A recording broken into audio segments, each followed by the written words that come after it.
Johnny English, British intelligence's least intelligent spy. In 2003, he came, he saw, he failed. Spectacularly. Played by the legendary Rowan Atkinson, Johnny English is Mi-7's last resort, quite literally. After a tragic mix-up takes out the agency's actual top agents. When Mi-7's top guy, Agent 1, is taken out, Johnny's left to guard the Queen's crown jewels. How hard could it be? Spoiler alert. Very. Naturally, he lets the jewels get stolen, and makes a mess of everything in the process. With no one else left, the agency reluctantly sends English to investigate the jewel thief. What follows is a string of blunders, misunderstandings, and questionable tactics. Our villain, Pascal Sauvage, played by John Malkovich, has a grand plan to steal the British throne. And Johnny English, well, he's on the case, kind of. He has all the confidence of James Bond but none of the skill. His gadgets, top-notch. His timing, horrible. From accidentally hijacking a funeral to literally bouncing off walls. Johnny's attempts to foil Sauvage's plot are ridiculous and often hilarious. And of course, there's Lorna Campbell, played by Natalie Imbruglia, an Interpol agent who, for some reason, actually helps Johnny in his mission despite his best efforts to mess things up. After a sudden attack on Mi-7, Johnny English, Britain's most confident, yet unintelligent spy, becomes Britain's only spy. When a funeral of a British spy is attacked, all of the remaining spies are killed. Only one spy is left and is now Britain's last hope.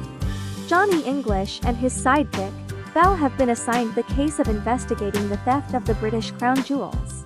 The prime suspect is a mysterious French entrepreneur, known as Pascal Sauvage. English and Bao soon find out the horrifying truth behind the theft and Sauvage, but it's not going to be an easy job to bring him to justice. The film opens with a fantasy sequence in which Johnny English, Rowan Atkinson, an inept British intelligence agent, is Agent 1. He sneaks into a building, distracts two guard dogs with toys, knocks out two guards and seduces a woman who threatens him. He is awoken from his fantasy just as he is about to kiss the woman. By the real Agent 1, Greg Wise, for whom English is preparing mission documents.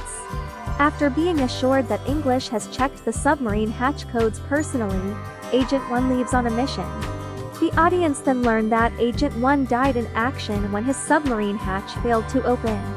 A bomb then wipes out Britain's remaining agents, all of whom were attending the funeral of Agent 1, leaving only English. Nobody notices the hearse, which sped from the scene minutes earlier. Before his death, Agent 1 was investigating a plot to steal the crown jewels. Together with his far more capable assistant Angus Bao Ben Miller, English takes over the case.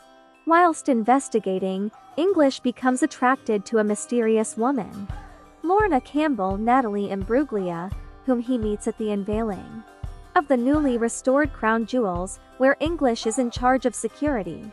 The power to the room is cut, and English knocks out the chief of security. Before pretending to fight a criminal later described by English as having orange frizzy hair, 2 teeth, 2 banana-shaped scars, a broken nose and an eye patch in another room in an attempt to cover up this fact. Later, Bao and English follow a tunnel and find the jewels, but fail to stop the thieves after English accidentally ejects the magazine from his pistol. English chases their car, a hearse, but accidentally trails the wrong one after being stopped by a red light and went the wrong way. Convinced the burial party he discovers is an act, he arrests the mourners and priest before realizing his mistake. Bao rescues him by pretending that English was an escaped asylum inmate. The pair then uncovers the mastermind of the theft. French prison entrepreneur and descendant of William the Conqueror, Pascal Sauvage, John Malkovich. English reports his suspicions to the head of Mi-7, Pegasus Tim Pigott-Smith, who does not believe him. In the car park, one of Sauvage's henchmen, Klaus Vendetta, attacks English and Bao, and escapes when English mistakenly attacks Bao. English and Bao infiltrate Sauvage's headquarters by a parachute. But English lands on the wrong building, obsiling the identical London hospital. He holds several staff and patients at gunpoint before realizing his mistake. English activates a DVD player, exposing Savage's plan to instate himself as king, using an imposter Archbishop of Canterbury Oliver Ford Davies. After accidentally injecting himself with muscle relaxant, he meets Lorna again. She turns out to be an Interpol agent, also on Savage's tail. Every major convict released from one of Savage's prisons in the last 6 months has been employed by one of his companies. Along with Bao, they gatecrash a party held by Savage. The muscle relaxant not yet worn off, English accidentally insults the Foreign Secretary Jenny Galloway. One of the henchmen reports English to Savage, a friend of English's unwitting boss, the latter of whom dismisses Bao and English. Savage decides that English knows too much and sends henchmen to force the Queen to sign a letter of abdication, as she does so for her precious pet dog. Savage is informed by British officials that, as the closest surviving relative of the Queen, the position of monarch now belongs to him.